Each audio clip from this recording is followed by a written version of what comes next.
సమర్థ సద్గురు సాయినాథ్ మహారాజుకి జై. సాయి భక్తులందరికీ నమస్కారం అండి. మన సాయినాథుని దయ వల్ల అందరూ సంతోషంగా ఉండాలి అని మనస్ఫూర్తిగా కోరుకుంటూ ఈ వీడియో ఆరంభిస్తున్నాను. ఇక ఈరోజుటి వీడియోలో మన కోసం బాబాగారు ఒక అద్భుతమైన సందేశం. అమాయకత్వాన్ని వదిలి తెలివిగా మారుబిడ్డ, నీ జీవితాన్ని అద్భుతంగా నువ్వు మలుచుకొని బాబాగారు ఒక అద్భుతమైన సందేశం మన కోసం అందిస్తున్నారు. ఆ యొక్క సందేశం ఏంటి, బాబాగారు మన కోసం ఏం చెప్పబోతున్నారు అని మన సాయినాథుని మాటల్లోనే విందామా? ఎటువంటి సమస్యలకైనా పరిష్కారం 24 గంటల్లోనే చూపగల 50 సంవత్సరాల అనుభవం ఉన్న ఒక గురూజీ మనకు తెలిసిన వారు ఉన్నారండి. ఈయన శ్రీనివాసరాజు గురూజీ షిరిడి సాయిబాబా గారి ఆశీస్సులతో జ్యోతిష్యం అనేది చెబుతారు. ఎలాంటి సమస్యనైనా సరే చక్కటి పూజల ద్వారా, పరిహారాల ద్వారా గురువుగారు సాల్వ్ చేస్తారండి. గురువుగారిని మీరు ఉన్న చోట నుంచే మీ యొక్క సమస్యలను తొలగించుకోవటానికి ఫోన్ కాల్ ద్వారా సంప్రదించవచ్చు. స్క్రీన్ మీద కనిపిస్తున్న ఈ నంబర్కి మీరు కాల్ చేసి గురువుగారి దగ్గర మీ యొక్క సమస్యలను, ఎటువంటి సమస్యలైనా పెట్టవచ్చు. అది విద్య, ఉద్యోగం, వ్యాపారం, రాజకీయం, భార్యాభర్తల మధ్య గొడవలు, సంతాన సమస్యలు, రియల్ ఎస్టేట్ ప్రాబ్లమ్స్, విదేశీ ప్రయాణం ఆలస్యం అవుతుంది అనుకున్న వాళ్ళు, ఇలా ఏ ప్రాబ్లమ్స్ అయినా సరే ఖచ్చితంగా 100% గురువుగారు సొల్యూషన్ అనేది మీకు చూపిస్తారండి. ఎటువంటి అనుమానం లేకుండా నమ్మకంగా ఒక్కసారి గురువుగారికి కాంటాక్ట్ చేసిన మీ సమస్యను పెట్టినట్టయితే ఆ సమస్య తీరిపోయినట్లే. చాలామంది చెప్పించుకొని మళ్ళీ నాకు రివర్స్లో కామెంట్ కూడా పెడుతూ అక్క బాగా చెబుతున్నారు గురువుగారు, మంచి గురువుగారిని పరిచయం చేశారని మనకు వీడియోస్ కింద మళ్ళీ కామెంట్స్ పెట్టడం అనేది కూడా చాలా ఆనందంగా ఉందండి. కాబట్టే అంత మంచి నమ్మకం గల గురువుగారు కాబట్టే నేను ఇంత గట్టిగా చెబుతున్నాను, మీ వరకు తెలియపరుస్తున్నానండి. సో మీరు కూడా మీ ప్రాబ్లమ్ సాల్వ్ చేసుకోవాలంటే 96630644 శ్రీనివాసరాజు గురూజీకి ఫోన్ ద్వారా కాంటాక్ట్ చేయండి. మీ సమస్యలను తొలగించుకోండి ఫ్రెండ్స్. ఇక బాబాగారు మన కోసం అందిస్తున్న సందేశం, తల్లి, నీ జీవితానికి సంబంధించిన ఒక అద్భుతమైన మాట చెప్పబోతున్నాను. నా బిడ్డవైన నువ్వు, నా భక్తునివైన నువ్వు చాలా అమాయకంగా ఉన్నావు. ఎందుకంటే నీ యొక్క అలవాట్లు కానీ, నీ మనస్తత్వం కానీ అన్నీ కూడా సున్నితంగా ఉంటాయి. నువ్వు మాట్లాడితే ఆ మాటలకు ఇతరులు ఎక్కడ ఇబ్బంది పడతారో అని చాలా వరకు నెమ్మదిగా మాట్లాడతావు. కానీ ఇప్పటి వరకు నీ అమాయకత్వం చాలు. ఇక నుంచి పిరికివానిలా అలాగే ఉండకు. అలాగే ఉంటే అలవాటైన వాళ్లకు నీ యొక్క అవసరం, నీ యొక్క ఇంపార్టెంట్ అనేది తగ్గిపోతుంది. కాబట్టి నీ మనసులో చాలామంది మంచివాళ్ళు అనే భావన ఉంది కదా, ఎంత త్యాగం చేస్తున్నారో నా కోసమని నువ్వే అనుకుంటావు కదా, కానీ అవన్నీ కూడా వారి అవసరాల కోసమని నువ్వు గ్రహించాలి. వారిలో నిజం సగమున్నా స్వార్థం అనేది సగం ఉంటుంది. మంచి చెడు అన్నీ కూడా తెలుసుకొని ఎవరు ఎలాంటి వారు, ఏ పరిస్థితిలో ఎలా ఉన్నారు, నిజంగా నా కోసమే వచ్చారా లేదా అవసరానికి వచ్చారా, ఇలా చాలా విషయాలు నువ్వు తెలుసుకోవాల్సిన అవసరం ఉంది. నీకు మంచి చెడు చేసిన వారికి నువ్వు ఎప్పుడు కూడా క్షమించకపో, కానీ ఇతరులకి అన్యాయం అనేది మాత్రం తలపెట్టద్దు. నీకు చెడు చేశారని వారి మీద పగ తీర్చుకోవటం అనేది వద్దు. నీ హక్కు పోయినా కూడా నువ్వు మౌనంగా ఉంటావు. ఎందుకంటే నీలో ఒక భ్రమ ఉంది, మంచి వాళ్లకు దేవుడు సహాయం చేస్తాడు అని. కానీ వాస్తవం ఏంటి అంటే తల్లి, ఈ ప్రపంచం మంచి మనసున్న వారిని కాదు, తెలివిగా నేర్పరితనంగా ఉండేవారిని గౌరవిస్తుంది. ఆ విషయంలో నువ్వు కూడా అలాగే ప్రవర్తించాలి. ఎందువల్లంటే నీతి, న్యాయం, నిజాయితీ అనేది చాలా మంచి అలవాట్లు అయినా కూడా కొన్నిసార్లు అవి నిన్ను చాలా చులకనగా చేసేలా మాట్లాడతాయి. కాబట్టి సందర్భాన్ని బట్టి నీ నైపుణ్యాన్ని, నీ తెలివితేటల్ని, నీ చాకచక్యాన్ని నువ్వు తెలుసుకోవాలి. మొదటి పాఠంగా నమ్మకం అనేది నువ్వు ఉంచుకోవాలి. కానీ నువ్వు ఒకరి మీద నమ్మకం అనేది పెట్టుకున్నప్పుడు ఆ నమ్మకాన్ని వారు నిలబెట్టుకుంటారో తెలియదు కదా. కాబట్టి నువ్వు ఎప్పుడు కూడా ఒకరి మీద ఆధారపడవద్దు. నిన్ను నువ్వు నమ్ముకో. అలాగే నిన్ను నమ్మిన వారిని ఎప్పుడూ మోసం చేయొద్దు. ఒక్క మాటలో చెప్పాలంటే ఒక యువకుడు ఎవరో ఇబ్బందుల్లో ఉన్నా మొదటిగా పరిగెత్తేది అతడే. ఒకరోజు 2 కుటుంబాల మధ్య గొడవ జరిగింది. అతడు మధ్యలోకి వెళ్ళి ఆ గొడవ ఆపేస్తాడు. కానీ చివరికి ఆ గొడవకు కారణం ఆ వ్యక్తే అని పేరు పెట్టేస్తారు. అతడు చాలా ఆశ్చర్యపోతాడు, బాధపడతాడు. కానీ ఎందుకు ఇలా జరిగింది? నేను ఆ తగాదా తీర్చడానికి కదా వెళ్ళాలి. కానీ ఎందుకు నాకు ఇలా జరిగింది అని బాధపడతాడు. ఆ రాత్రంతా ఆలోచించాడు. ఆ రాత్రి వాళ్ళ తాత వచ్చి ఏమైంది నాయనా అని అడగానే, తాత నేను మంచి చేయబోతే అందరూ కూడా ఆ తగాదాకి నన్నే దోషిగా నిలబెట్టారు. నేను ఏ పాపమో ఎరుగును. వారి మంచి కోసం నేను తలబెడితే వారు నన్నే చాలా తప్పు పట్టారు అని చాలా బాధగా చెబుతాడు ఆ పిల్లాడు. అప్పుడు వాళ్ళ తాత చెప్తాడనమాట, అమాయకుడు నాయనా, ఈ కాలం ఇలాగే ఉంది. అవసరానికి వాడుకుంటారు. అలాగే సమయాన్ని బట్టి నడుచుకుంటారు. నువ్వు నీతి న్యాయం అంటే ఎలా? అందరికీ ఉపయోగపడే పావు మాత్రమే అని చెబుతాడు. ఆ మాటలకి ఆ వ్యక్తి జీవితాన్నే మార్చేసింది. ఆ రోజు నుంచి అతను ఎవ్వరికీ ఎందుకు సహాయం చేయాలి అనే ఒక హద్దు అనేది పెట్టేసుకుంటాడు. ఇక ఏది కూడా సహాయం చెయ్యాలా వద్దా అనేది నీ యొక్క ఒక ఆలోచనాపూర్వకమైనది బిడ్డ. సహాయం అనేది చాలా మంచి విషయం.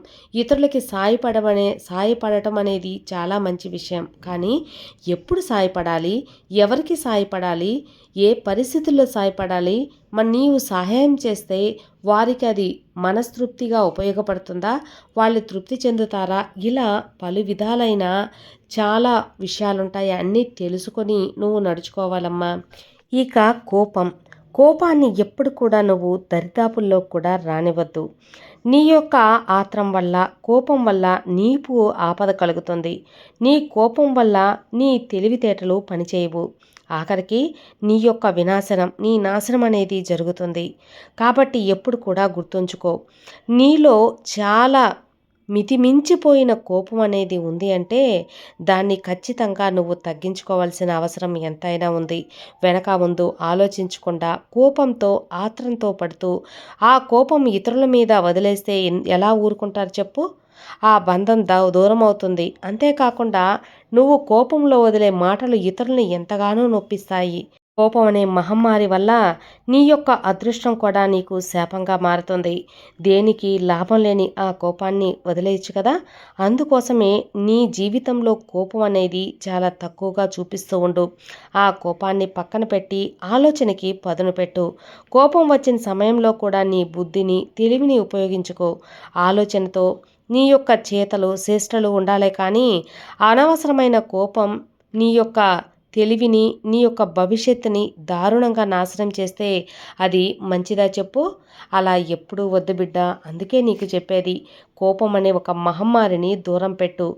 కోపం కొన్ని సమయాల్లో నిన్ను కళ్ళున్న గుడ్డివాళ్ళలా చేస్తుంది. సంతోషమైన జీవితం దొరికినా ప్రశాంతంగా జీవించలేవు. నీలో ఉన్న ఆ కోపం అనేది నిన్నే దహించి వేస్తుంది. ఆనందమైన జీవితాన్ని వదులుకొని నువ్వు ఎందుకు బాధపడాలి చెప్పు? నీ సంతోషం నిన్ను వెతుక్కుంటూ వస్తున్నప్పుడు దాన్ని అందుకో. ఎలా నీ జీవితంలో సంతోషంగా జీవించాలో అనేది నువ్వు ఆలోచించు. ఏదైనా సరేదమ్మా, నీ యొక్క ఆలోచన అనేది నీ యొక్క కోపం తగ్గించుకున్న తర్వాతే ఉంటుంది. ఇక నీ బాబా నీకు చెప్పే ఒక మాట ఏంటో తెలుసా? నిన్ను అదృష్టం వరించేలా చేసే ఒక అద్భుతమైన శుభవార్త అందించబోతున్నాను తల్లి. నిన్ను నువ్వుగా ఏదీ చేయడం లేదు. నీకు జరిగిన మంచి చెడులు అన్నీ కూడా నేను రాసిపెట్టింది. అలాంటిది నీ జీవితంలో జరిగే ప్రతి దానికి నువ్వెందుకు నిన్ను నిందించుకుంటావు? దిగులెందుకు చెందుతావు? నీ జీవితంలో ఎందుకు ఇలా జరుగుతుంది? ఇన్ని మలుపులు ఎందుకు అని నువ్వు నీ మనసుని కృంగదీసుకోకు, ఆరాటపడకు. ఇప్పుడు అన్నిటినీ చెబుతాను విను. నీకు పరిష్కారం కూడా తెలుస్తుంది. ఎందుకు ఇలా జరిగింది అంటే ఎప్పుడు చేస్తేలాగే నీ యొక్క పాపకర్మల వల్ల జరుగుతూ ఉంటుంది బిడ్డ. ఇప్పుడు నీకు వ్యతిరేకంగా ఎందుకు ఇన్ని విషయాలు జరుగుతూ ఉన్నాయంటే నీకు వ్యతిరేకంగా కొంతమంది సరి చేస్తున్నారు అంటే అది వాళ్ళు చేసుకున్న కర్మలు, వాళ్ళ కర్మలు పెంచుకుంటున్నారు, నీ కర్మలు తగ్గిస్తున్నారు. అలా అనుకొని వాళ్ళ గురించి ఆలోచించవద్దు. వాళ్ళు చేసిన ప్రతి కర్మకి, పాపానికి దండన అనేది తప్పకుండా అనుభవించాలి. కాబట్టి నీకు వ్యతిరేకంగా ఎవరైనా చెడు చేస్తే వాళ్ళను గురించి నువ్వు ఎలాంటి బాధపడద్దు, ఆలోచన వద్దు. వాళ్ళకి ధన్యవాదాలు చెప్పుకో, థ్యాంక్స్ చెప్పుకో. ఎందుకంటే నీ పాపాన్ని వాళ్ళు కొంత తగ్గిస్తున్నారు కదా. నీకు కష్టాన్ని కలిగించినప్పుడు అనే భావన నీ మనసులో ఏర్పడినప్పుడు నీ కర్మలను వాళ్ళు పంచుకుంటున్నారు అని అర్థం. ఇవన్నీ నీ జీవితంలో నీ కోసం రాసిందే. ఇది ఎవ్వరూ తుడపలేరు. నీ బాబా రాసింది ఎవరైనా మార్చగలరా చెప్పు? ఎవ్వరూ మార్చలేరు. అన్నీ కూడా నీకు అనుకూలంగా మారుతుంది తల్లి. చెడు మాత్రమే రాస్తానా చెప్పు? నా బిడ్డలకి, నా యొక్క భక్తులకి సంతోషాన్ని రాస్తాను, ఆనందాన్ని రాస్తాను, అదృష్టాన్ని రాస్తాను. ఏది కూడా ఏ సమయంలో కూడా నా భక్తులనైతే నేను వదలనమ్మా.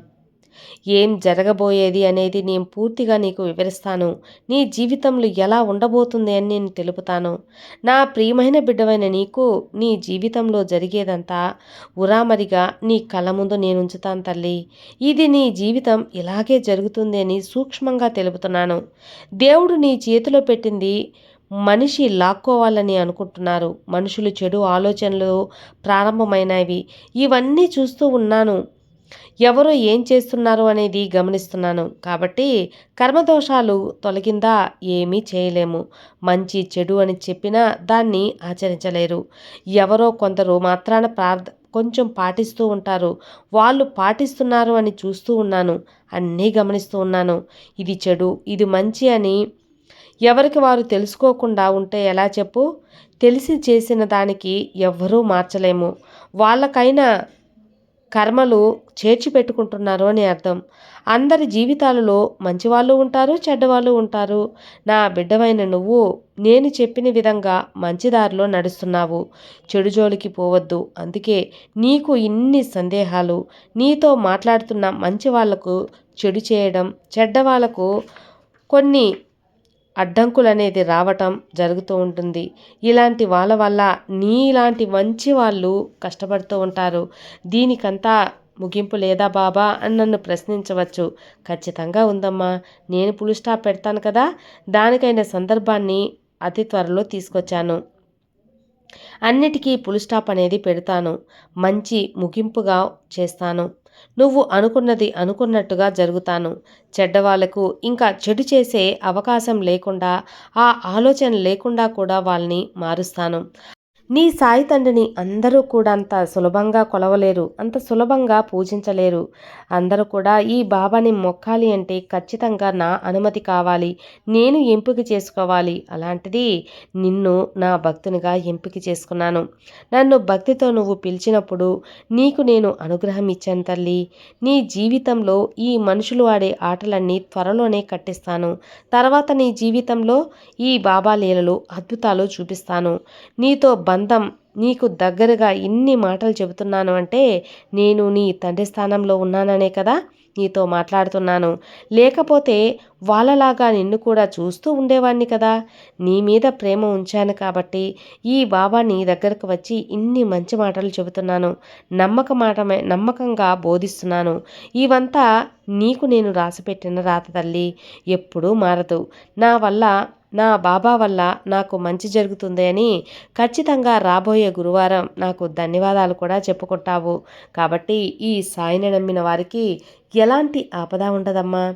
నమ్మకంతో ఉండు. నీ బాబా నీకు ఆశీర్వాదం అందిస్తూనే ఉంటాను. సర్వే జనా సుఖినో భవంతు. జై సాయిరాం.